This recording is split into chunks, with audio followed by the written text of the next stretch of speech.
aí, a disponibilidade. Eu acho que você tem 30 minutos para apresentar, tá bem? Beleza. Muito obrigado. Queria agradecer a presença dos meus colegas aqui e da banca também. E hoje eu vou apresentar a análise do impacto de uma unidade de geração distribuída fotovoltaica na qualidade de energia elétrica de uma propriedade rural. Fui orientado pelo Adriano Batista e pela Liz Alves. Bom, o que é a qualidade de energia elétrica? Bom, define-se qualidade de energia elétrica como qualquer problema manifestado na tensão, corrente ou desvio da frequência, ocasionando falha ou má operação de equipamentos elétricos do consumidor final. Basta lembrar das dificuldades que se tem quando tem interrupção da energia elétrica, do fornecimento de energia elétrica, ocasionando paradas de máquinas, né, e paradas das atividades. Outro problema relacionado à qualidade de energia elétrica é o sobreaquecimento de máquinas elétricas devido à presença de harmônicos, a vibração de máquinas rotativas devido à presença de desequilíbrio e a variação da luz, né, a incandescência, devido à presença de flutuação de tensão. Então, é muito importante a gente estudar a qualidade de energia elétrica a fim de corrigir esses problemas. Uma solução que surge para corrigir, né, esses problemas relacionados à qualidade de energia elétrica é a geração distribuída. E desde 2012, a Agência Nacional de Energia Elétrica, a ANEEL, criou uma resolução que permite ao consumidor brasileiro gerar sua própria energia elétrica. E o tipo de GD mais difusa, hoje em dia, no mundo e no Brasil, é a geração fotovoltaica, os painéis fotovoltaicos. No Brasil, os estudos que se iniciaram para conectar, né, esses painéis fotovoltaicos de geração de baixa tensão, geração a rede de distribuição, começou nos anos 90. E desde 2012, quando a ANEEL possibilitou essa conexão, existem vários incentivos governamentais que incentivam a utilização dessa energia, da compra desses painéis, no caso, né? Então, diante disso, é necessário fazer um estudo sobre o impacto da inserção desses painéis, dessa geração distribuída, na qualidade de energia elétrica nos sistemas de distribuição. Bom, os procedimentos de distribuição, o PRODIST, é uma série de documentos elaborados pela ANEEL e tratam, né, eles cuidam de normatizar as atividades técnicas relacionadas ao sistema de distribuição. E atualmente são compostos em 11 módulos, sendo o 8º o que trata especificamente da qualidade de energia elétrica. É dividido em duas seções, qualidade do produto e qualidade do serviço. Nosso trabalho vai tratar, obviamente, da qualidade do produto. E segundo o PRODIST, né, ele define qualidade de energia elétrica como 7 aspectos, sendo ele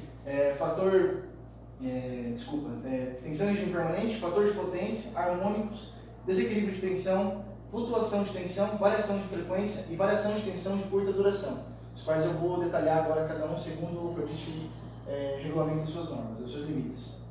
O primeiro é a tensão em regime permanente, né, que é dada numa faixa adequada, precária ou crítica, dependendo da distância em que a tensão de leitura vai estar da tensão de referência, que no caso é 220 entre fases e 127 fase neutra, ou seja, dependendo da tensão da leitura da medição, né, a distância da tensão de leitura em relação à tensão de referência vai falar se está na faixa precária, adequada ou na faixa crítica de operação. O segundo aspecto é o fator de potência, que é dado pela razão da potência real pela potência aparente. Os limites delas são 0,92, entre 0,92 e 1, indutivo ou capacitivo, sendo indutivo o consumo de reativos na rede e o capacitivo a injeção de reativos na rede. O terceiro aspecto são as distorções harmônicas de tensão, sendo a harmônica um sinal sinoidal, né, cuja frequência é múltiplo inteiro da frequência fundamental, no nosso caso 60 Hz, 120, 180, assim por diante. E ela é dada medindo as distorções totais de tensão pares, ímpares e múltiplas de 3. E segundo o PRODIST, os seus limites para 95% dos valores lidos, para a total de tensão é menor ou igual a 10%, para a DTTP menor ou igual a 2,5%, para a DTTI menor ou igual a 7,5% e para a DTT3 menor ou igual a 6,5%. O desequilíbrio de tensão é dado de 3 maneiras para sistemas trifásicos, né?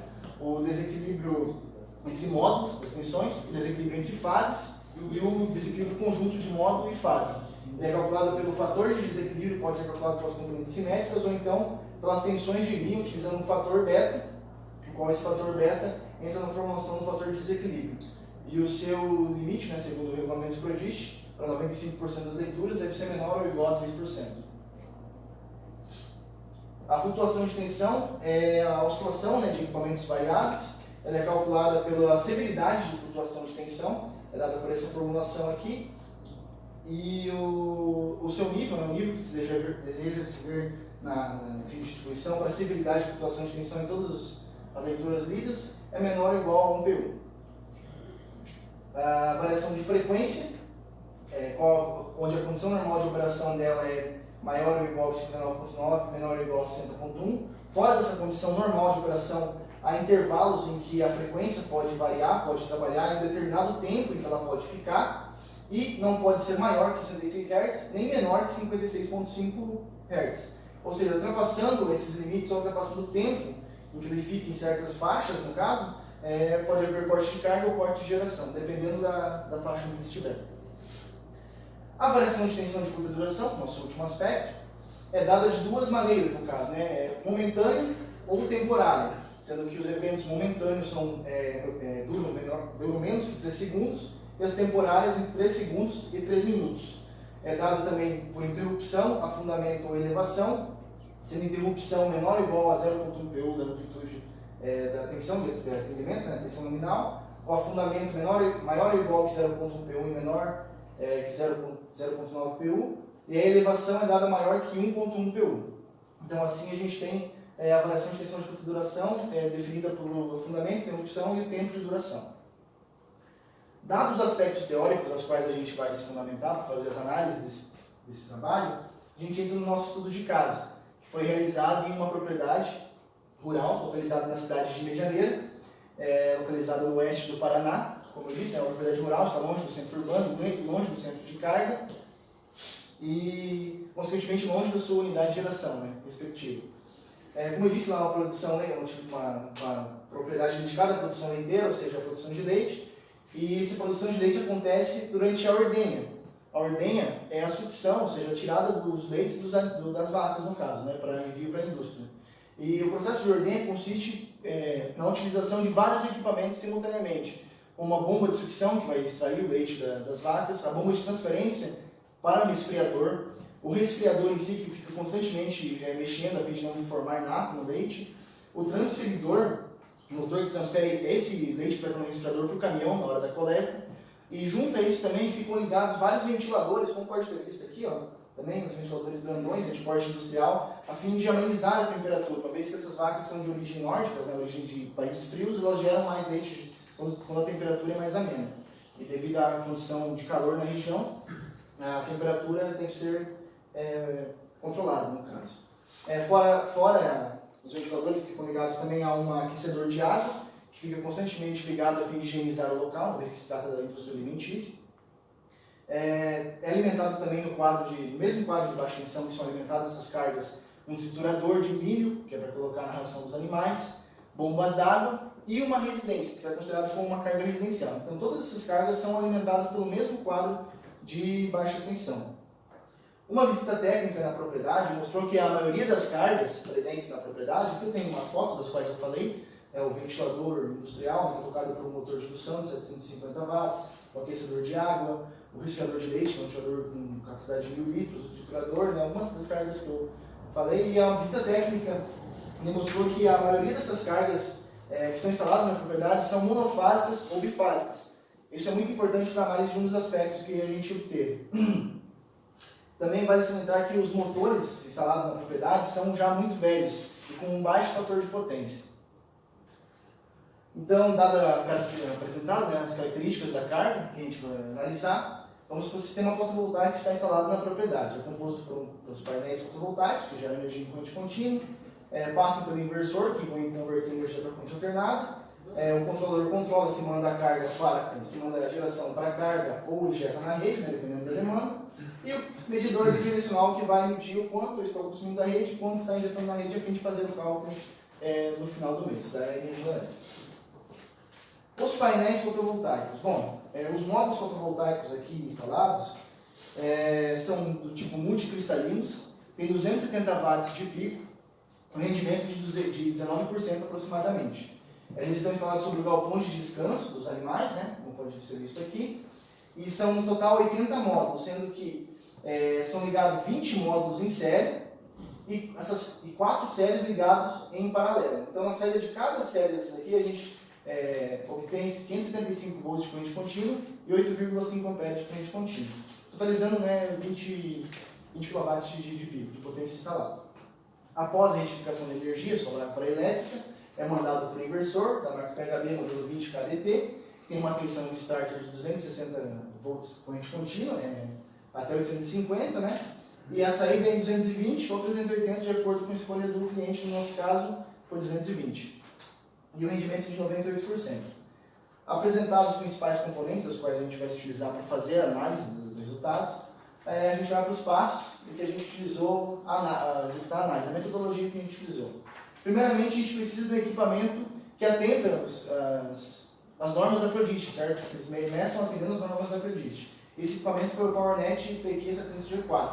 Primeiramente foi feita a configuração dele, que ele deve pegar, segundo o regulamento Prodist, 1008 valores a cada 10 minutos, certo? Intervalo de 10 minutos, totalizando 7 dias. Então, desse modo, o Prodist manda, no caso, medir desse jeito, a fim de ter uns indicadores válidos. Após a configuração, a instalação foi feita no quadro de baixa tensão entre a rede e a carga, como demonstra aqui, que a gente tem um analisador, né, que foi usado, esse PowerNet, o quadro de baixa tensão, e ele foi instalado colocando os transdutores de potência em cada uma das correntes no neutro e os transdutores de corrente em cada uma das fases. Com o analisador vem um programa que nos permite fazer a coleta dos dados. Então, após a configuração, a instalação, a permanência de um certo período de tempo coletando os dados, a gente analisando os dados, medindo os dados, a gente faz a coleta.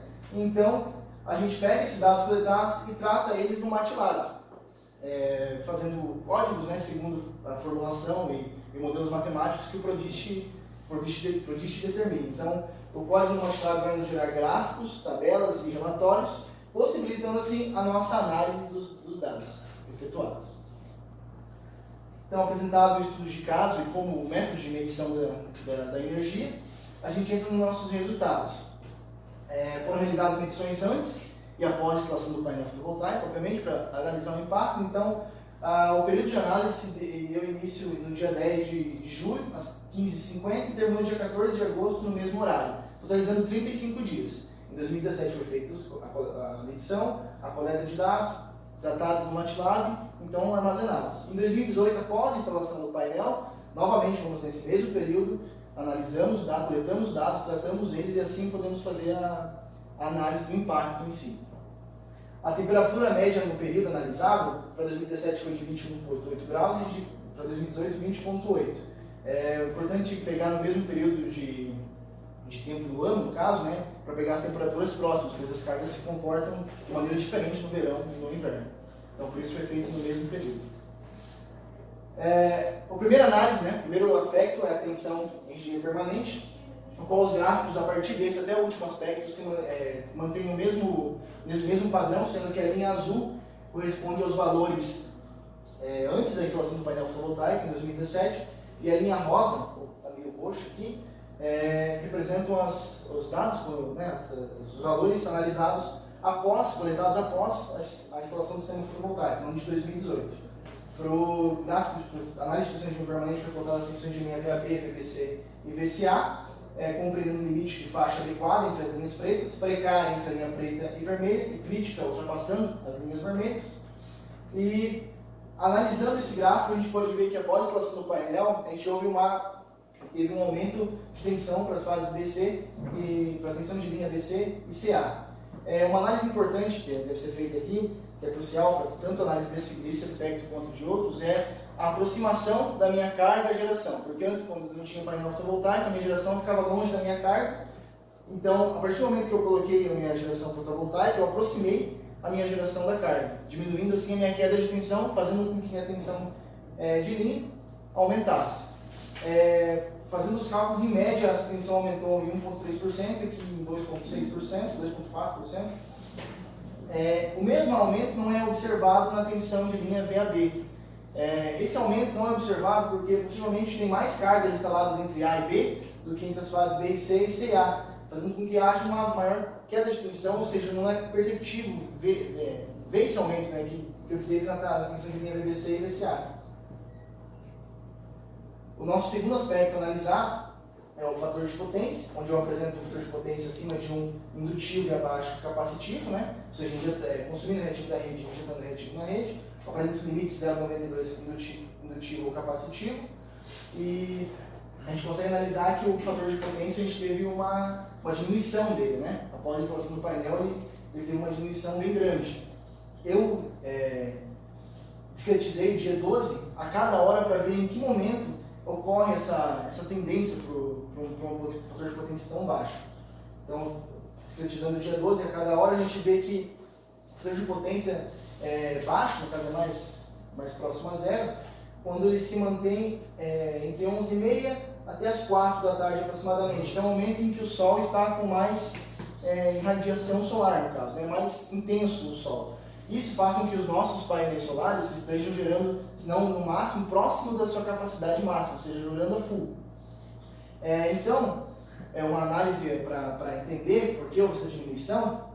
Antes do meu sistema fotovoltaico, eu tinha um consumo de potência ativa e um consumo de potência reativa, que a carga demandada era toda atendida pela rede, certo?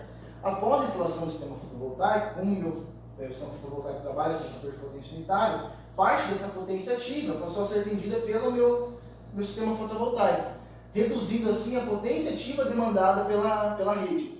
Porém, a potência reativa manteve-se a mesma. Então, eu tive uma redução da potência ativa, uma vez que o nosso balizador está aqui, eu estou vendo que a rede está entregando para cá. Como eu tive essa redução da potência ativa, o meu fator de potência, consequentemente, vai reduzir também, que é o que a gente observa nesses momentos aqui. Nosso terceiro aspecto são as distorções harmônicas de tensão.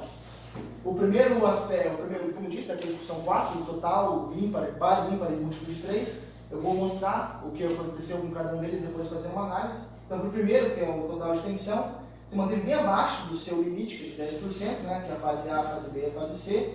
O mesmo aconteceu para o DTP, né, a gente tem uma diminuição do fator das distorções harmônicas, totais de pares, né, ao mesmo para os ímpares, se mantendo sempre bem longe do seu limite, né, e aqui também a gente pode ver que houve uma diminuição bem grande, e o mesmo para os múltiplos de 3. Bom, essa diminuição foi observada, dos componentes harmônicos, foi observada após a instalação do painel. E segundo Beckman, em 2017, ele diz que filtros passivos são a solução clássica para componentes harmônicos de sistemas elétricos. E o inversor de frequência, que a gente apresentou, ele possui um filtro passivo na sua saída. Então, parte dessas componentes harmônicas foram filtradas pelo filtro passivo que o inversor de frequência possui. Então, já era baixo antes os harmônicos, certo? Então, eles passaram a ser menores ainda, depois foram filtrados por esse filtro que o inversor possui.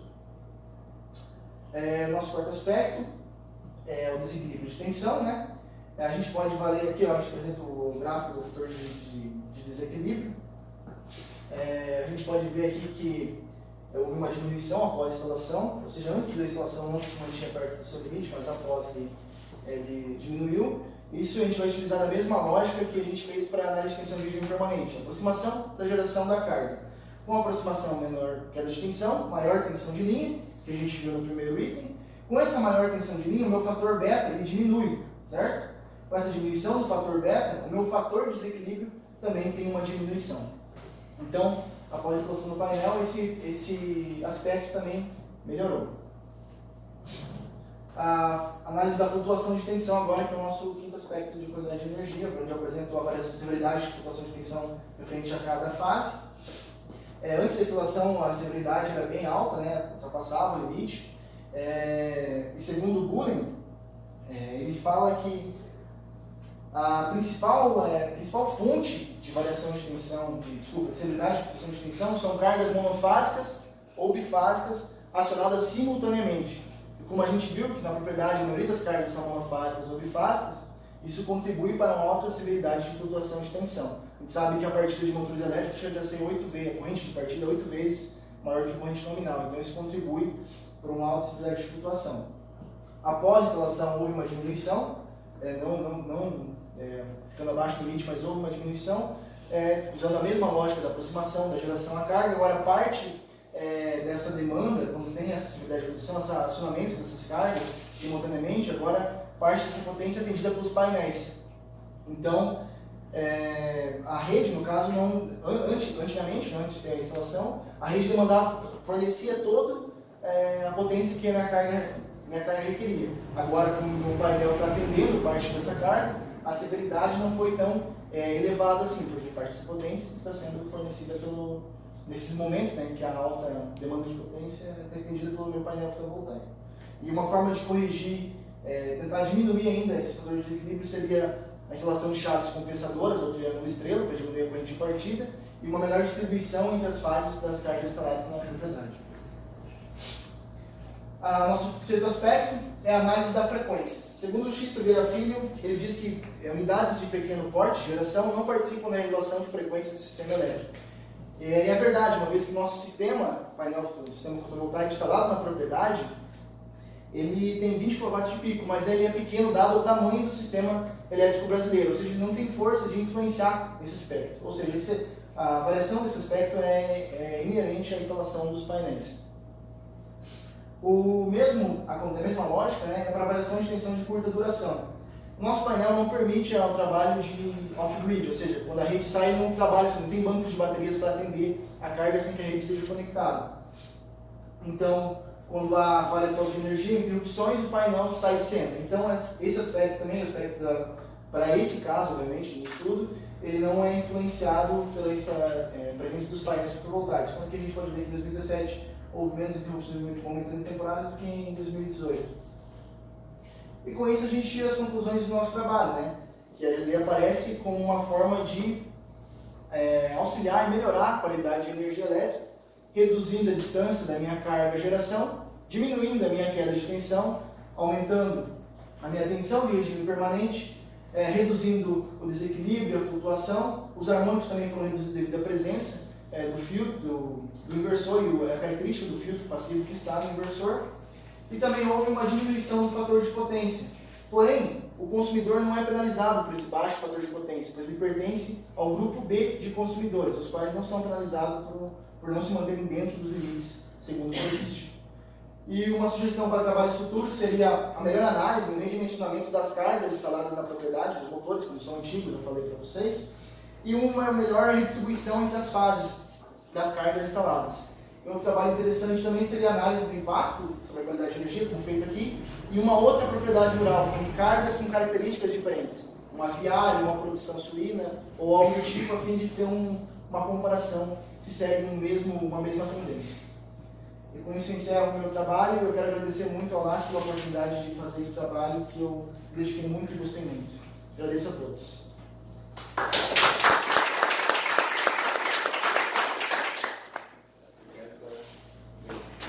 Rápido, 23 minutos.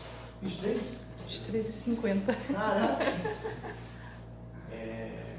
Bom, agradecer novamente, né, agora, por aceitar e corrigir o trabalho do Eduardo. Vou começar aqui com o externo. Oi? Começa com o externo. Não, eu não sei mais externo. Bom trabalho. Tá. Não sei mais externo porque a Liz é a nossa. A correntadora. É verdade. Não sei mais externo do trabalho, por isso que eu estou conversando contigo. Tá, beleza. Tá tudo bem.